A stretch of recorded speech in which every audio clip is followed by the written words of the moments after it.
अस्सलाम वालेकुम, सबा जावेद बात कर रही हूँ। आप देख रहे हैं मेरा फेसबुक एंड यूट्यूब चैनल। जैसा कि आप देख सकते हैं कि यहाँ पर मैं अपनी क्लाइंट के जो है वो हाइलाइट्स कर रही हूँ। इस वक्त क्लाइंट का जो बेस कलर है वो ऑलरेडी जो बेस कलर है वो है जी 5 नंबर का। 5 नंबर का जो कलर होता है ना वो बेसिकली होता है लाइट ब्राउन, यानी already light brown single shade dye हुआ था क्लाइंट के बालों में, जो कि आप देख सकती हैं। यहाँ पर मैं हाइलाइट्स कर रही हूँ। अब हाइलाइट्स में ना मैं मोटी स्ट्रीक्स ले रही हूँ, और मोटी स्ट्रीक्स इसलिए ली जा रही हैं क्योंकि ऑलरेडी जो है वो कलर ट्रीटेड हेयर है, और अगर मैं इससे भी बारीक फॉल्स लूँगी, इससे भी बारीक वीव करूँगी, तो उससे होगा क्या कि मेरी जो हाइलाइट्स है वो प्रोमिनेंट नहीं होंगी, क्योंकि ऑलरेडी बेस कलर जो है वो 5 नंबर का है। तो मैंने क्या किया, मैंने जो है वो मीडियम साइज की वीविंग की, और वीविंग करने के बाद मैंने फुल हेड को फॉइल से भर दिया। और इस तरह की जब हाइलाइट्स आप करवाते हैं तो ऊपर से लेकर नीचे तक एक ही तरह की जो हाइलाइट्स होती हैं वो होती हैं। आपको बहुत करीब से मैं दिखा रही हूँ फ्रंट के ऊपर भी कि कैसे हम लोग वीव करते हैं, और वीव करके हम हाइलाइट्स को फिलअप करते हैं। बैक पर हम जो है वो कोशिश करते हैं कि बिल्कुल मतलब फ्रंट पे कोशिश करते हैं कि हम थोड़ी सी एक दो दफ़ा यूज़ हुई हुई फॉइल्स इस्तेमाल करें, क्योंकि उसके अंदर ग्रिप अच्छी आ जाती है। और जो कि बैक के ऊपर हम बिल्कुल न्यू ब्रांड न्यू, हमें बड़ी बड़ी फॉइल्स चाहिए होती हैं तो हम बिल्कुल brand new aluminium foil use करते हैं।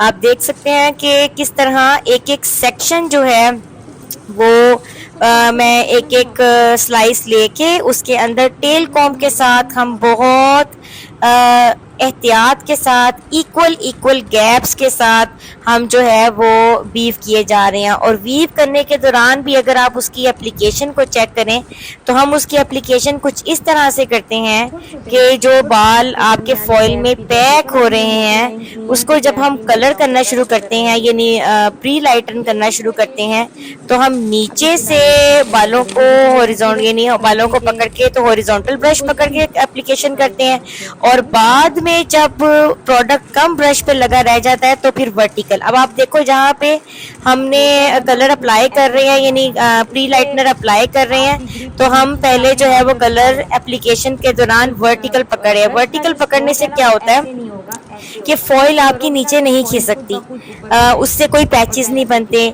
हमारे जिस सैलून के जितने भी आप हाइलाइट्स देखे हैं, हाइलाइट्स कहाँ नजर आएंगे हमारे सैलून के, हमारे इंस्टाग्राम पेज के ऊपर अगर आप हेयर कलर और हेयर कट की हाइलाइट्स को क्लिक करेंगे तो आप हमारे सारे हाइलाइट्स आपके सामने आ जाएंगे जिन्होंने वीडियोग्राफ अलाउ किया था to post on the Instagram और and other social media platform.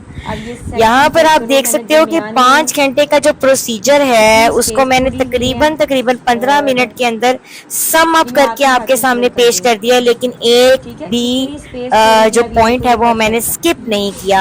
आप देख सकते हो कितनी एहतियात के साथ, इक्वल मार्जिन के साथ, इक्वल गैप्स के साथ हमने वीव करते गए हैं। वर्टिकल ब्रश के साथ हम ऊपर से एप्लीकेशन करते हैं, हॉरिजॉन्टल ब्रश के साथ हम नीचे से एप्लीकेशन करते हैं। उसकी रीजन भी मैंने आपको बता दी कि उससे जो फॉइल है वो हमारी नीचे को स्लिप नहीं होती और बालों में पैचेस भी नहीं आते।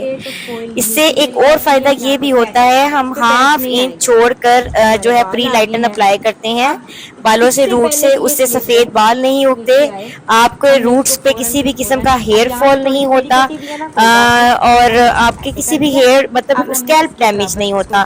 तो हम हाफ इंच छोड़कर जो है वो एप्लीकेशन कर रहे हैं ताकि प्रोडक्ट जो है वो अगर राइजन हो भी तो वो फॉइल में से बाहर ना आए और किसी भी किस्म का पैच भी ना पड़े, और स्कैल्प को कोई नुकसान भी ना हो, कोई हेयर फॉल भी ना हो, और कोई अदर किस्म का कोई ड्रॉबैक जैसे कि सफ़ेद बाल आना वो हमारे फॉइल्स और हमारे हाइलाइट से नहीं होता।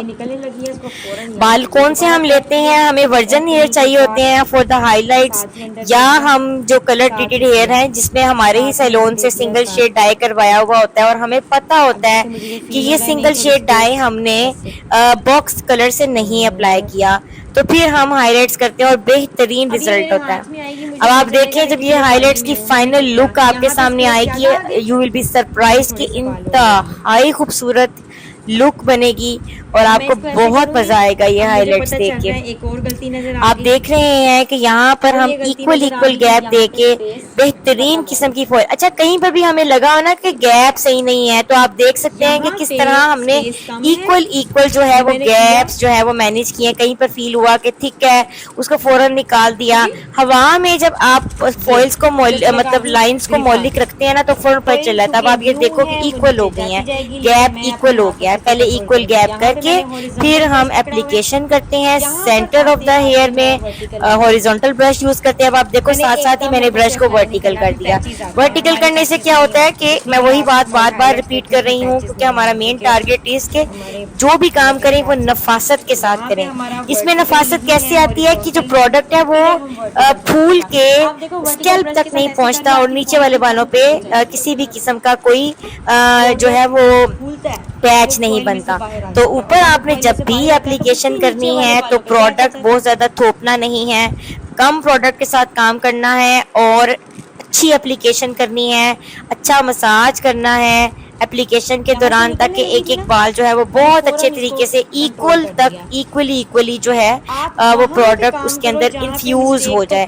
अब आप देख लो कि हम किस तरह इसको पैक करते हैं। टेल कॉम के साथ हमने इसको पैक किया। अच्छी तरह से पैक करने के बाद हम क्लिप अप कर देते हैं ताकि ये जो फॉइल है ये अपने वेट से नीचे ना सिरके। बहुत फास्ट फॉरवर्ड करके मैं बेशक आपको बता रही हूँ लेकिन कोई भी जो पॉइंट है वो मैं मिस नहीं कर रही। मैंने आपको साइडों से भी दिखा दिया, मैंने आपको बैक से भी दिखा दिया। अब मैं फ्रंट पर हूँ और आप देख सकते हैं कि हमने फ्रंट के ऊपर भी ये देखें इक्वल वीव करना है और इक्वल वीव करके हमने प्रोडक्ट एप्लीकेशन करने शुरू कर देनी है।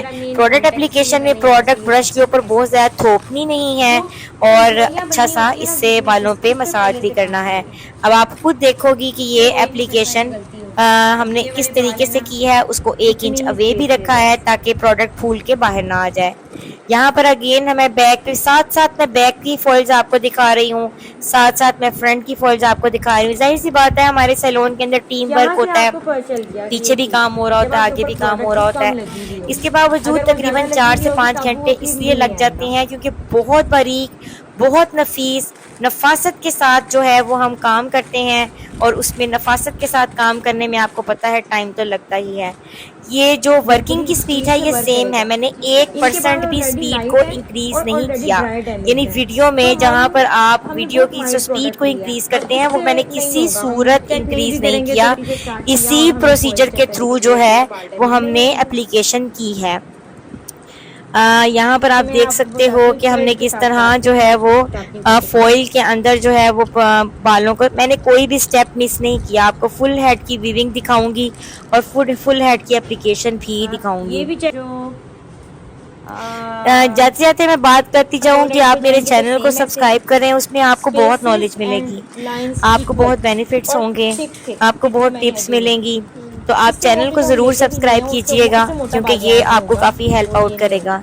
Regarding the personal grooming is concern, regarding अगर आपकी शादी है तो आपको कब क्या सर्विसेज यहाँ से अवेलेबल हो सकती हैं, किस सर्विस का क्या फ़ायदा है, कौन सी सर्विस कब करवानी चाहिए। एक और बात मैं साथ मेंशन करती जाऊँ, साथ आप मेरी फॉइल्स चेक करें, साथ मेरा प्रोसीजर चेक करें, साथ मैं आपको कुछ टिप्स भी देती जाती हूँ। जो लोग भी घर के अंदर जो है वो बॉक्स टाई अप्लाई कर देते हैं उससे वो घर से मेक कलर तो कर लेते हैं लेकिन कभी भी इस तरह का फैशन शेड जो ये बहुत ही नफीस और नफासत के साथ आ रहा हो, ऊपर से लेकर नीचे तक एक जैसा हो, वो पॉसिबल नहीं है। क्योंकि जो बॉक्स टाइड बाल होते हैं ना वो बेसिकली मेटेलिक बाल हो जाते हैं। बालों के ऊपर जो है ना वो मेटेलिक आयोन्स जो हैं वो बहुत अकुमुलेट कर जाते हैं जो कि एक तह बना लेते हैं। बाद में उस तह को तोड़ना और कलर का डीप पेनिट्रेट करना बहुत मुश्किल हो जाता है। यही वजह है कि हम अपने सैलून के कलर ट्रीटेड हेयर लेते हैं या जिनका कंफर्म हो कि उन्होंने कौन सा कलर अपने बालों पे अप्लाई किया, कोई बॉक्स कलर नहीं अप्लाई किया, या वर्जन हेयर।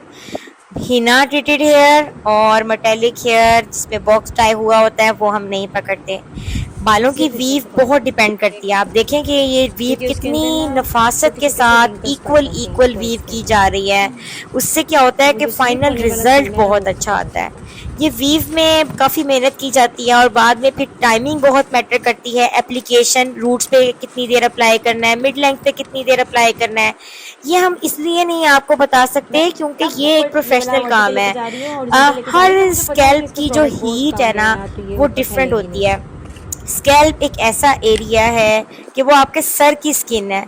किसी बच्ची के स्कैल्प से कम हीट निकलती है, किसी बच्ची के स्कैल्प से ज़्यादा हीट निकलती है।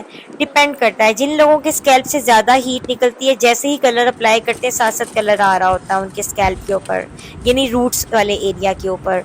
तो फिर हमें ये कलर अप्लाई करते साथ ही यहाँ पर आपको एक स्टेप बताती जाऊँ कि जब हम क्राउन एरिया पे पहुँचते हैं तो हम बैककॉमिंग ज़रूर करते हैं। उस बैककॉमिंग से क्या होता है कि ओवर फॉइल्स नहीं होती, over application of over golden नहीं होता, ओवर लाइंस नहीं होती एक्सक्यूज मी, और बेहतरीन किस्म की वर्किंग होती है। तो यहाँ पर मैंने जब मैं क्राउन पे पहुंची हूँ ना, तो क्राउन पे पहुंच के मैंने थोड़ी सी बैककॉमिंग की है और बैककॉमिंग करके जो है मैंने वीव किया है। और साथ साथ मैं आपको बताती जाऊँ कि इतना टाइम इसलिए भी लगता है क्योंकि हम साथ साथ फॉइल्स को क्लीन भी करते जा रहे होते हैं। अगर आप सारी की सारी फॉइल्स को आप एक साथ वॉश बेसिन के अंदर जाके धोएंगी ना, तो जो सबसे पहले फॉइल्स आपने अप्लाई की होंगी ना, उनमें बाल मुरझा चुके होंगे, टूट चुके होंगे, बहुत ड्राई हो चुके होंगे। तो हमारे नीचे से लेकर ऊपर तक जो बाल एक जैसे होते हैं ना, उसकी रीज़न ये होती है कि हमने जो है ना साथ साथ फॉइल्स को रिमूव किया और एंड वाली फॉइल्स को हमने वॉश बेसिन के अंदर वॉश कर देते हैं। अब आप देखो कि ये सारे बालों को जो है ना हमने वॉश कर दिया है। अभी हमने वैसे ही वॉश किया है, ठीक है। अभी हमने कलर इसके ऊपर अप्लाई करना है। कलर अप्लाई करना बिल्कुल ऐसे ही ज़रूरी है जैसे आपने कोई फेशियल करवाया हो और उसके बाद मास्क ही ना लगाया हो, यानी आपके बालों के क्यूटिकल्स खुले हुए हैं, ठीक है। तो बालों के क्यूटिकल्स जो है वो खुले रह जाएंगे अगर आप कलर ही नहीं अप्लाई करोगे। तो इसलिए जो ग्लॉसिंग है वो बहुत ज़रूरी है। और जो हम बेस कलर डाई करते हैं आपके बालों के ऊपर आफ्टर द फॉइलिंग, इसको ही ग्लॉसिंग कहा जाता है। आपने अब ये मैंने कलर कौन सा लिया जी, मैंने कलर लिया यहाँ पे 9.1 और 7N ब्री मोड का, और इसके अंदर मैंने फ्रमेजी का 20 वॉल्यूम लिया है और मैंने उसको मिक्स किया है 1:1 में। 1:1 का मतलब है इक्वल रेशो, यानी जितने ml ट्यूब उतने ml ही वॉल्यूम। मैंने क्या किया, मैंने 200 ml ट्यूब ले ली। 100 ml मेरा 7N था, 100 ml मेरा 9.1 था, और मैंने क्या किया, मैंने 20 वॉल्यूम 200 ml ले लिया। बाद में मैंने 20 मिनट्स के बाद जब मैंने देखा कि कलर हो गया है, तो रूट्स के ऊपर मैंने 5 मिनट्स के लिए वही कलर अप्लाई कर दिया। अप्लाई करने के बाद फिर 5 मिनट के बाद जब मुझे फील हुआ कलर आ गया है, तो मैंने बालों को अच्छी तरह से रिंस किया। और आप देख रहे हो कि जो ब्लू शैम्पू है उसके साथ मैं अच्छी तरह से बालों में शैम्पू कर रही हूँ। उससे क्या होगा, जो ब्रासी टोन्स हैं आपके बालों में से निकलती जब आप रीलाइटनिंग करते हैं वो न्यूट्रलाइज हो जाती हैं। अब मैंने ब्लू शैम्पू को ज़रूर 5 मिनट बालों में रखना है ताकि ब्लू शैम्पू वाकई ही में असर भी करे और वो लॉन्ग लास्टिंग थोड़ा सा असर हो, ठीक है। तो अब मैंने क्या किया, बालों को अच्छी तरह रिंस किया 5 मिनट के बाद, और आप देख सकते हो कि यहाँ पर हम क्या कर रहे हैं, हेयर प्रोटीन मास्क किसी भी ब्रांड का आप यूज़ कर सकते हैं। हेयर प्रोटीन मास्क बालों में अप्लाई कर रहे हैं और अप्लाई करने के बाद अच्छी तरह बालों में मसाज करना है, स्कैल्प पर नहीं, बालों में। और स्कैल्प पर ये प्रोडक्ट नहीं अप्लाई करनी। उसके बाद पानी से अच्छी तरह रिंस किया। रिंस करने के बाद अब हम बालों को अच्छी तरह ब्लो ड्राई कर रहे हैं। अभी आपके सामने जब ब्लो ड्राई हो रहा है, तो ब्लो ड्राई का जो आपका जो हेड है ना ब्लो ड्राई का, वो हमने उतार दिया हुआ है और उसके साथ हम फ्री हैंड ब्लो ड्राई कर रहे हैं। यहाँ पे आप देख सकते हैं कि पतले आयरन के साथ हमने सारी इनकी स्टाइलिंग की है। इन्होंने हेयर कट नहीं करवाना था और इसलिए जो है हम जस्ट स्टाइलिंग कर रहे हैं। और स्टाइलिंग के बाद जो लुक आपके सामने आ रही है, आप देख लें कितनी प्यारी लुक आ रही है। और किसी भी किस्म का कहीं पर भी कोई पैच नहीं है। और आप ये भी देख सकते हो कि रूट से अवे रह के काम करने का कितना फ़ायदा है। ना तो आपको हेयर फॉल होगा, ना ही आपके सफ़ेद बाल उगेंगे। अक्सर आपने देखा होगा कि हाइलाइट्स के बाद सफ़ेद बाल उग जाते हैं, क्योंकि प्रोडक्ट जो है वो इतना ज़्यादा भर दिया जाता है फॉइल्स में कि वो फूल के बाहर स्कैल्प तक आ जाता है। तो हमने तो इन चीज़ों का बहुत ध्यान रखा है। ऊपर से लेके नीचे तक एक ही तरह का कलर है। उसकी रीज़न भी मैंने आपको बता दी थी कि हम साथ-साथ ऑयल्स को टब ला के वाटर बाउल ला के तो साथ-साथ क्लीन कर रहे थे। यहाँ पे चूँकि येलो कलर की रिंग लाइट बच्चियों ने ऑन कर दी थी, तो ये ऑरेंज टोन लग रहा है, लेकिन ओरिजिनल पे ये वाला कलर था। ये सिंगल लाइट वाला कलर आपके सामने नजर आ रहा है। Thank you so much for listening to me. आपने मेरे से सर्विस बुक करवानी हो तो आप हमारे कॉन्टैक्ट नंबर के साथ राब्ता कर सकते हैं। Thank you so much. Allah Hafiz.